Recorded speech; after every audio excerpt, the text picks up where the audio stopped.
नमस्कार दोस्तों, स्वागत है आप सबका हमारे इस चैनल पे। आज हम लोग इस वीडियो के अंतर्गत शाहजहां के बारे में पढ़ेंगे। पिछली वीडियो के अंतर्गत हमने जो है मुगल साम्राज्य के ऑलरेडी 2 चैप्टर कंप्लीट कर चुके हैं, पार्ट 1 और पार्ट 2 के नाम से।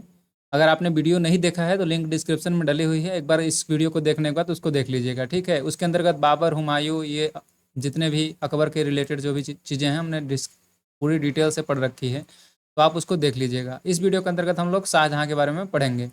तो चलिए विदाउट वेस्टिंग एनी टाइम चलिए शुरुआत करते हैं। देखो, जहांगीर के बाद सिंहासन पर शाहजहां बैठा, ठीक है। जहांगीर मैंने ये पिछली वीडियो में बताया था, यहाँ पे देखिए सब कुछ पढ़ा रखा है, पिछली वीडियो देख लीजिएगा। जहांगीर के बाद जब मृत्यु होती है तो 1627 से लेके 1657 तक शाहजहां रहता है। तो ये राजगद्दी पर कौन बैठा? शाहजहां बैठा। खुर्रम, खुर्रम किसका नाम था? ये शाहजहां का ही नाम था, जो कि जहांगीर का पुत्र था शाहजहां। और इसका जो खुर्रम नाम था, तो इस जहांगीर ने ही बाद में इसको शाहजहां की उपाधि दी थी। तो इसका जो शाहजहां का विवाह जो हुआ था आसफ खां की पुत्री अर्जुमंद बानो बेगम से हुआ था, ठीक है। शाहजहां ने आसफ खां को वजीर पद एवं महावत खां को खान खाना की उपाधि प्रदान की। अब देखो, जो इंपॉर्टेंट पॉइंट होंगे मैं उसको डिटेल में बताऊंगा, बाकी जो नॉर्मल पॉइंट है मैं उसको रीड करते जा रहा हूँ, आप भी उसको ध्यान से बस सुनते जाइए। कहीं ना आपके माइंड में, जो कि कॉन्शियस माइंड में है, जाके आपके सब बातें स्टोर हो जाएंगी, ठीक है ना। आप टेंशन लेने की जरूरत नहीं है, बस रिलैक्स होके आप सुनते रहो वीडियो को, ठीक है। चलिए आगे देखते हैं। अपनी बेगम मुमताज महल की याद में शाहजहां ने ताजमहल का निर्माण आगरा में करवाया था, उसकी कब्र के ऊपर। उस्ताद ईसा जो था, इसने ताजमहल की रूपरेखा तैयार करी थी, यानी कि ये क्या हो गया? आर्किटेक्चर हो गया। आर्किटेक्चर मतलब जो मानचित्रकार। तो मानचित्रकार कौन था? जो रूपरेखा किसने तैयार करा था ताजमहल का? तो ये उस्ताद ईसा था। तो बस आपको ये नाम याद रखना है कि उस्ताद ईसा, इसका आर्किटेक्चर कौन था तो ताजमहल का? तो उस्ताद ईसा था। और एक यहाँ पे और इम्पोर्टेंट क्वेश्चन मिलेगा नेक्स्ट पॉइंट में, देखिए। ताजमहल का निर्माण करने वाला मुख्य स्थापत्य कलाकार उस्ताद अहमद लाहौरी था। तो ये उस्ताद अहमद लाहौरी जो हो गया, ये सिविल इंजीनियर होगा, मतलब उसका पूरा काम देखने वाला, कैसे करना है, किधर करना है। तो ये जो है ताजमहल का मुख्य कलाकार था, स्थापत्य कलाकार उस्ताद अहमद लाहौरी। इसका नाम आपको बिल्कुल ध्यान रखना ही रखना है। बाकी ये नहीं भी रखेंगे तो चल जाएगा, लेकिन ये आपको ध्यान रखना है कि स्थापत्य जो है ताजमहल का निर्माण कराने करने वाला मुख्य स्थापत्य कलाकार यानी मुख्य कलाकार कौन था? तो उस्ताद अहमद लाहौरी, ठीक है। चलिए नेक्स्ट पॉइंट को देखते हैं हम लोग। मयूर सिंहासन का निर्माण शाहजहां ने करवाया था। इसका मुख्य कलाकार बेबादल खान था। तो यानी मयूर सिंहासन को बनाने वाला कौन था? ये बेबादल खान। और बादशाह के सिंहासन के पीछे, यानी कि जो ये मयूर सिंहासन बना था, उस सिंहासन के पीछे जो है पितरा दुरा के जड़ाऊ काम की एक श्रृंखला बनाई गई थी, जिसमें पौराणिक यूनानी देवता आर्फियस को वीणा बजाते हुए चित्रित किया गया है, ठीक है। इसको आपको बिल्कुल ध्यान रखना है। ये एसएससी जेई के अंतर्गत शायद क्वेश्चन ये आया था कि मयूर सिंहासन के पीछे कौन से देवता की, मतलब कौन से देवता की चित्रित किया गया है, वीणा बजाते हुए दर्शाया गया है। तो ये आपको ध्यान रखना है कि यूनानी देवता आर्फियस को दिखाया गया है, ठीक है ना। तो ये आपको पॉइंट भूलना नहीं है, ठीक है। चलिए आगे देखते हैं हम लोग। शाहजहां के शासनकाल को स्थापत्य कला का स्वर्ण युग कहा जाता है। क्यों कहा जाता है? क्योंकि शाहजहां ने बहुत सारी चीज़ें बनवाई थी स्थापत्य कला के क्षेत्र में। जैसे कि दिल्ली का लाल किला। देखो, दिल्ली का लाल किला किसने बनवाया? शाहजहां ने बनवाया। और लेकिन आगरा का लाल किला किसने बनवाया है? तो अकबर ने बनवाया था।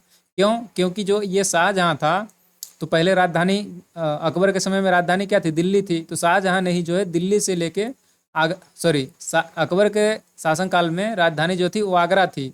तो आगरा से राजधानी को दिल्ली में किसने स्थानांतरित करवाया था? तो ये शाहजहां ने स्थापना करवाया था। आगरा से दिल्ली राजधानी ट्रांसफर करने वाला शासक कौन था? तो शाहजहां था, ठीक है। और पहले आगरा में ही राजधानी थी मुगल की, अकबर वगैरह जब थे तो अकबर ने जो है आगरा का लाल किला बनवाया था। और जब इसने शाहजहां ने स्थानांतरित करवाया राजधानी को आगरा से दिल्ली में, तो वहां पे जाके दिल्ली का लाल किला बनवाया। समझ पा रहे हैं? चलो और देखिए, शाहजहां की ये जो शाहजहां ने क्या क्या चीज़ें बनवाई हैं, अकबर ने क्या क्या चीज़ें बनवाई हैं, इनको आपको ध्यान रखना है। यही क्वेश्चन पूछे जाते हैं मेनली इनके शासनकाल से रिलेटेड। तो देखो, दिल्ली का लाल किला बनवाया शाहजहां ने, दीवाने आम, दीवाने खास और दिल्ली का जामा मस्जिद, इनका निर्माण किसने करवाया? शाहजहां ने। फिर से रिपीट कर रहा हूँ, दिल्ली का लाल किला, दीवाने आम, दीवाने खास, दिल्ली का जामा मस्जिद, आगरा का मोती मस्जिद, ताजमहल और लाहौर का किला, लाहौर के किले में स्थित शीश महल का निर्माण। ये सब जो कलाकृतियां हैं या फिर जो भी कलाकृतियां नहीं सॉरी स्थापत्य कला के क्षेत्र हैं, जैसे मतलब जो भी भवन है, इमारतें हैं, इन सब चीज़ों को किसने बनवाया था? शाहजहां ने बनवाया था। नेक्स्ट पॉइंट देखिए, हुमायूं के मकबरा को ताजमहल का पूर्ववर्ती माना जाता है। इसका मतलब क्या हुआ कि जो हुमायूं का जो आर्किटेक्चर था, मतलब जैसा दिखता था हुमायूं का मकबरा ये जो था, उसी से मिलता जुलता ही, उसी से प्रेरणा लेके जो है इसको बनाया गया था, किसको? ताजमहल को। ठीक है। और ये जो हुमायूं का मकबरा है इसको किसने बनवाया था? तो अकबर ने बनवाया था। तो ये पॉइंट भी आपको ध्यान रखना है। और देखिए, दिल्ली से, आगरा से दिल्ली राजधानी को ट्रांसफर किसने करवाया? शाहजहां ने करा। और शाहजहानाबाद की स्थापना करी इसने। आगरा के जामा मस्जिद का निर्माण शाहजहां की पुत्री जहां आरा ने करवाई थी। आगरा की जो जामा मस्जिद है उसका निर्माण शाहजहां की पुत्री थी जहां आरा, इसने करवाई थी। ठीक है। और शाहजहां के दरबार के प्रमुख चित्रकार कौन कौन थे? मोहम्मद फ़कीर और मीर हासिम। देखो, अकबर में कौन सा प्रमुख चित्रकार था? तो अब्दुल समद था। ठीक ना। और ये जो है शाहजहां के प्रमुख चित्रकार कौन कौन थे? तो मोहम्मद फ़कीर और मीर हासिम। और शाहजहां के दरबार में वंशीधर मिश्र और हरिनारायण मिश्र का नाम के दो संस्कृत के कवि थे। ठीक है, चलिए आगे देखते हैं। शाहजहां ने संगीतज्ञ शाहजहां ने संगीतज्ञ लाल खां को गुड़ समंदर की उपाधि दी एवं संगीतज्ञ जगन्नाथ, ये जगन्नाथ जो थे हिंदी के कवि भी थे, इनको महाकवि राय की उपाधि से सम्मानित किया था। ठीक है, चलिए आगे देखते हैं हम लोग। शाहजहां के पुत्रों में से उनका जो सबसे फेमस पुत्र था, जो मतलब महान पुत्र था, ये दारा शिकोह था। सर्वाधिक विद्वान था ये। तो इसी दारा शिकोह ने जो है शाहजहां के खिलाफ आंदोलन कर दिया था, मतलब लड़ाई के लिए, अपने गद्दी के लिए। और बाद में शाहजहां ने उसको पकड़ के फिर जेल में डाल दिया था। तो ये कुछ पॉइंट थे बेसिक इन्फॉर्मेशन के लिए कि इनसे क्वेश्चन नहीं पूछा जाता है। जो क्वेश्चन पूछा जाता है मैं उनको हाईलाइट करके ऑलरेडी वीडियो में बता रहा हूँ। ठीक है, आगे देखिए यहाँ पे शाह बुलंद इकबाल। देखो, ये जो दारा शिकोह था ना, इसी को शाह बुलंद इकबाल या king of loft Fortune, king of Lofty Fortune किसको बोला जाता है? शाह बुलंद इकबाल, जो कि शाहजहां का लड़का था, उसको ही बोला जाता है। ठीक है, ये तो अपना हो गया शाहजहां के बारे में। अब हम लोग देखेंगे किसके बारे में? औरंगजेब के बारे में। तो जब शाहजहां की जब मृत्यु होती है तो औरंगजेब गद्दी पर बैठता है। 1658 से 1707 तक इसका शासनकाल रहता है। औरंगजेब का जो जन्म था ये 24 अक्टूबर 1618 को दोहाद गुजरात में जो है हुआ था इसका, औरंगजेब का जन्म। तो उससे हमको कोई लेना देना नहीं है। आपको बस इतना ध्यान देना है। क्या ध्यान देना है? देखिए यहाँ पे इधर कोई इंपॉर्टेंट पॉइंट नहीं है। देखिए यहाँ पे आपको बस ध्यान रखना है कि औरंगजेब जो है सुन्नी धर्म को मानता था। शिया और सुन्नी मुस्लिम के जो धर्म होते हैं उसमें से सुन्नी धर्म को मानता था, और उसे जो है जिंदा पीर कहा जाता था। तो बस आपको इस पॉइंट को अच्छे से याद कर लेना है कि जिंदा पीर किस शासक को बोला जाता है। देखो, हिस्ट्री बहुत ब्रॉड है, अगर मैं डिटेल में पढ़ाऊंगा तो आप भी नहीं याद कर पाएंगे सारी चीज़ें। तो मैं सिर्फ उस इंपॉर्टेंट को मेनली बताऊंगा जो कि काफ़ी इंपॉर्टेंट है, क्योंकि मैं आगे भी बाबर वगैरह अकबर के बारे में बहुत काफ़ी डिटेल से बता रहा था, तो शायद आपको वो चीज़ें समझ में नहीं आ रही थी। इसलिए मैं इसको ज़्यादा डिटेल में नहीं जाएंगे, अपन ऊपर ऊपर से पढ़ेंगे, जो मोस्ट इंपॉर्टेंट क्वेश्चन है उन्हीं को पढ़ेंगे। ठीक है, देखो, तो औरंगजेब जो है ये सुन्नी धर्म को मानता था, उसे जिंदा पीर कहा जाता था। तो जिंदा पीर किसे बोला जाता था? तो औरंगजेब को जिंदा पीर बोला जाता था। क्यों बोला जाता था? क्योंकि ये जो है बहुत ही ज़्यादा खतरनाक शासक था औरंगजेब, तो इसलिए इसको जिंदा पीर बोला जाता था। आगे देखिए, इसने जो है औरंगजेब ने ही सिखों के 9वें गुरु तेज बहादुर की हत्या करवा दी थी। देख रहे हैं यहाँ पे लिखा है गुरु तेज बहादुर की हत्या औरंगजेब ने दिल्ली में करवा दी थी। तो ये पॉइंट आपको ध्यान रखना है कि गुरु तेज बहादुर की हत्या किसने करवाई थी? तो औरंगजेब ने करवाई थी। और अगर क्वेश्चन पूछा जाता है कि अर्जुन देव की हत्या किसने करवाई थी, तो अर्जुन देव की हत्या किसने करवाई थी बताइए? तो और अर्जुन देव की हत्या किसने करवाई थी? जहांगीर ने करवाई थी। देखिए यहाँ पे लिखा भी हुआ है, मैं ऊपर आपको करके दिखा देता हूँ। मैं ये प्रीवियस वीडियोज़ में आपको काफ़ी डिटेल से बता चुका हूँ, तो ये बार बार अपन रिपीट नहीं करेंगे, लेकिन चलिए ठीक है, कोई बात नहीं।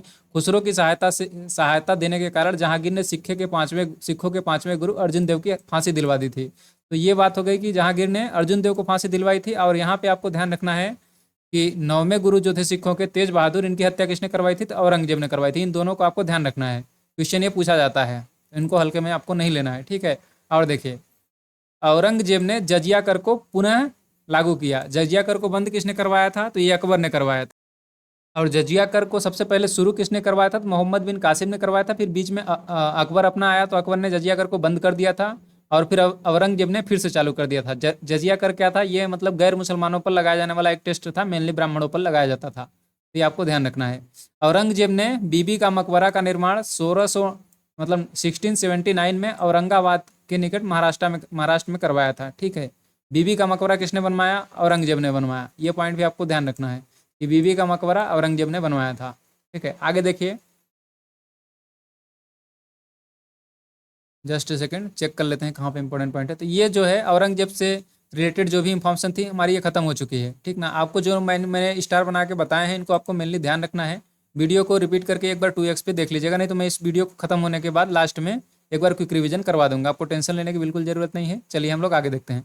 देखो, अब हमारा जो है मुगल साम्राज्य पूरा खत्म हो गया। हमने बाबर के बारे में पढ़ा, अकबर के बारे में पढ़ा, इधर जो भी हुमायूं, शेर शाह, जितने भी थे, इनके बारे में सबको पढ़ चुके हैं अच्छे से। अब इसके बाद हम लोग देखते हैं मुगल कालीन जो मुगल शासन व्यवस्था थी वो किस प्रकार से काम करती थी। ठीक है, मंत्री परिषद, जो मुगल काल का मंत्री परिषद था उसको क्या बोला जाता था? तो विजारत बोला जाता था। ठीक है, और बाबर के शासनकाल में वजीर का जो पद होता था ये काफ़ी महत्वपूर्ण पद होता था, ये मंत्री की तरह होता था, एक फेमस मंत्री, महामंत्री समझ सकते हैं। तो ये वजीर होता था बाबर के शासनकाल में। और देखिए, ये सब कुछ इंपॉर्टेंट नहीं है, बस आपको यहाँ पे कुछ पॉइंट ध्यान रखने हैं। जैसे देखिए, सूबेदार, ये सूबेदार का जो पद था ये क्या काम करता था? प्रांतों में शांति स्थापित करने का कार्य करता था। दीवान क्या कार्य करता था? प्रांतीय राजस्व का प्रधान होता था, राजस्व विभाग का, टैक्स वगैरह का। और यहाँ पे देखिए, कोतवाल जो होता था ये नगर का प्रधान होता था। सिकदार क्या होता था? परगने का मुख्य अधिकारी होता था। ये सब कोई ज़्यादा इंपॉर्टेंट पॉइंट नहीं, बस आपको ये ध्यान रखना है, सूबेदार प्रांतों में शांति स्थापित, दीवान प्रांत राज्य का राजस्व का प्रधान होता है, और कोतवाल नगर का प्रधान होता था। बस आपको यहाँ पे ये 3 पॉइंट ध्यान रखने हैं, ये 1 2 3, और यहाँ पे देखिए ये 4 पॉइंट ध्यान रखने हैं बस, और ज़्यादा डिटेल में जाने की जरूरत नहीं है। खालसा भूमि जो है, खालसा भूमि किसको बोला जाता है? मैं इसको 1000 बार पढ़ा चुका हूँ इस वीडियो के अंतर्गत, मुझे ऐसा लगता है आपको आप तक रट जाना चाहिए होगा। जो ये बादशाह के नियंत्रण की भूमि थी, यानी कि सरकार के नियंत्रण की जो भूमि थी, अभी जैसे गवर्नमेंट की जो भूमि होती है उसी तरह से सरकार के नियंत्रण यानी बादशाह के नियंत्रण वाली भूमि को खालसा भूमि बोला जाता था। जागीर भूमि क्या बोली जाती थी? तो जो जागीरें दी जाती थी किसी को खुश होकर तनख्वाह के बदले, या तो इस तरह से तनख्वाह के बदले जो कई कार्य करता था तो उसको भूमि दे दी जाती थी तनख्वाह के बदले, क्योंकि पैसे नहीं दिए जाते थे। तो मान लीजिए अगर उसके जगह पे पैसों के जगह पे जागीर दे देगी तो उसको जागीर भूमि बोलते थे। सरयुगल या मदद ए मास, इसको जो क्या बोला जाता था? अनुदान में दी गई लगानहीन भूमि। अनुदान यानी कि खुश होकर या दान में दी गई भूमि जिस पर टैक्स नहीं लिया जाता था उसको जो है सयुरगल या फिर मदद ए मास, जनरली मदद ए मास बोला जाता था। इसको फिर कभी कभी मिल्क भी कहा जाता था। और आगे देखिए, यहाँ पे देखो, 1580 में अकबर ने दहसाला नाम की नवीन प्रणाली के शुरुआत करी थी, और इस व्यवस्था को टोडरमल व्यवस्था भी कहा जाता था। इस व्यवस्था के अंतर्गत भूमि को 4 भागों में विभाजित किया गया था। कौन कौन से भाग में? पोलज, पोलज क्या होता था? यह जिसमें नियमित रूप से खेती की जाती थी, जो नॉर्मल भूमि होती थी जिसपे खेती किसानी की जाती थी, जो अच्छी भूमि होती थी, उर्वरा युक्त भूमि होती थी, उसको बोलते थे पोलज। इसको याद कैसे रख सकते हैं? जल, जल से देखिए, जल पो ज ल ज, तो यहाँ से पीछे से उठाएंगे तो जल लिखा हुआ है।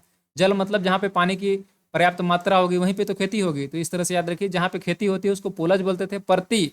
परती जो ग्रामीण लोग होंगे इन सबको समझ पाते होंगे, परती चाचर क्या होता है, बंजर क्या होता है, लेकिन आप अगर शहरी क्षेत्र से हैं तो इसको ध्यान रखिए कि जो परती है, ये परती इस तरह की भूमि होती थी जिसपे नॉर्मली जो है एक सीजन में खेती की जाती थी, दूसरे सीजन में खेती, एक सीजन के डिफरेंस में दूसरे सीजन में खेती की जाती थी, मतलब 1 साल या 2 साल के अंतराल में खेती की जाती थी, उसको परती बोलते थे। और जो 3 या 4 साल तक ऐसी ही पड़ी रहती थी जमीन जिसमें खेती नहीं की जाती थी, जनरली बहुत कभी कभी जब बहुत वर्षा हो गई तो इस तरह से हुआ करता था, तो इसको जो इस तरह की जो भूमि थी उसको क्या बोलते थे? चाचर भूमि बोलते थे। और बंजर भूमि, तो बंजर पता ही होगा, जो भूमि योग्य, जो कृषि योग्य भूमि नहीं थी उसको बंजर भूमि बोला जाता था। इस पर जो है टैक्स नहीं लिया जाता था, सबसे ज़्यादा टैक्स इस पे लिया जाता था, पोजलज पे, फिर उस पे, फिर इस पे, फिर इस पे बिल्कुल नहीं लिया जाता था। ये पॉइंट थे आपके। और देखिए, मुगल काल, ये कुछ पॉइंट भी आपको ध्यान रखना है। खुद कास्त, मुगल काल में कृषि जो है, कृषक यानी किसान को 3 वर्गों में विभाजित किया गया था। कैसे? खुद कास्त, पाही कास्त और मुजारियन। खुद कास्त क्या होता था? खुद कास्त, जो खुद कास्त होते थे, खुद मतलब खुद स्वयं, तो ये स्वयं की जमीन पर भूमि स्वयं की जमीन पर कृषि करते थे उसको खुद काश्त बोलते थे। पाही काश्त क्या होता था, जो एक गांव में भी इनकी जमीन होती थी और दूसरे गांव में भी जमीन होती थी, तो किसी दूसरे गांव जाकर के कृषि करते थे उस जमीन पे, तो उसको पाही काश्त बोला जाता था। और मुजारियन क्या होता था, जो इन पाही काश्तियों जिनके पास ज़्यादा जमीन होती थी उनसे जमीन उधार लेकर के, किराए पर लेकर के उस पर कृषि करते थे, उसको मुजारियन बोला जाता था। ठीक है। और देखो, मुगल काल में रुपए की सर्वाधिक ढलाई औरंगजेब के समय में हुई थी और आना सिक्के का प्रचलन शाहजहां ने करवाया था। समझ में आई बात? मुगल काल में ढलाई सर्वाधिक पैसे यानी रुपए की ढलाई किसके समय में हुई थी? औरंगजेब के समय में हुई थी। और आना जो होता था 8 आना 4 आना, आपने सुना होगा 25 पैसे, जो 25 पैसे का डिफरेंस में बनता था ये 8 आना 4 आना 9 आना, तो ये जो है आने सिक्के का प्रचलन किसने करवाया था? शाहजहां ने करवाया था। और सबसे बड़ा सिक्का क्या होता था? संसब होता था, जो स्वर्ण का सबसे प्राचीन सिक्का इलाही होता था। और देखिए, मुगल कालीन अर्थव्यवस्था का आधार चांदी का रुपया था। तो ये मुगल कालीन साम्राज्य की हमने क्या पढ़ा है, शासन व्यवस्था के बारे में कुछ पॉइंट थे, इनको आपको ध्यान रखना है। एक बार यहाँ पे शायद कोई पॉइंट छूट गया है, मैं इसको एक बार देख के आपको फिर से बता देता हूँ। यहाँ पे आपको ध्यान रखना क्या है, औरंगजेब के जो है, देखो जस्ट सेकेंड, देखिए यहाँ पे जो ये पॉइंट लिखा है नोट लगा के, इसको भी आपको ध्यान रखना है कि औरंगजेब के शासनकाल में मुगल सेना के अंतर्गत सर्वाधिक हिंदू सेनापति थे। तो इसको आपको ध्यान रखना है कि सर्वाधिक हिंदू मतलब उच्च पदों पे किसके शासनकाल में, किस मुगल शासक के शासनकाल में सर्वाधिक हिंदू जो है उच्च पदों पर आसीन थे, जैसे कि सेनापति हो गया, तो ये औरंगजेब ने करे थे। ठीक है। और देखिए यहाँ पे देखिए फिर से लिखा हुआ है, औरंगजेब सर्वाधिक हिंदू अधिकारियों की नियुक्ति करने वाला मुगल सम्राट था। और देखिए यहाँ पे बस इतने ही पॉइंट इसके अंतर्गत इंपॉर्टेंट थे। नेक्स्ट वीडियो के अपन हम लोग क्या पढ़ेंगे इसमें, देखिए यहाँ पे नेक्स्ट वीडियो के अंतर्गत हम लोग मराठों का उत्कर्ष पढ़ेंगे। ठीक है। तो ये वीडियो का अंत अभी हम लोग यहीं पे करते हैं। उम्मीद करता हूँ आपको वीडियो पसंद में आई होगी। पसंद में आने न आने की बात भी नहीं है इसमें, क्योंकि लूसेंट है, इसको आपको समझना ही पड़ेगा, सुनना ही पड़ेगा, तभी जाके कहीं याद हो पाएगा। तो इस तरह से हंसते रहिए और मुस्कुराते रहिए और पढ़ते रहिए बढ़िया से। ठीक है। टेंशन मत लीजिए, रिलैक्स होकर पढ़िए, याद हो जाएगा। बार बार रिपीट करके पढ़ते रहिए। ठीक है। मिलते हैं अपन तब तक नेक्स्ट वीडियो में। चैनल को बिल्कुल सब्सक्राइब करना मत भूलिए। मिलते हैं हम लोग नेक्स्ट वीडियो के अंतर्गत। तब तक के लिए थैंक्स फॉर वॉचिंग।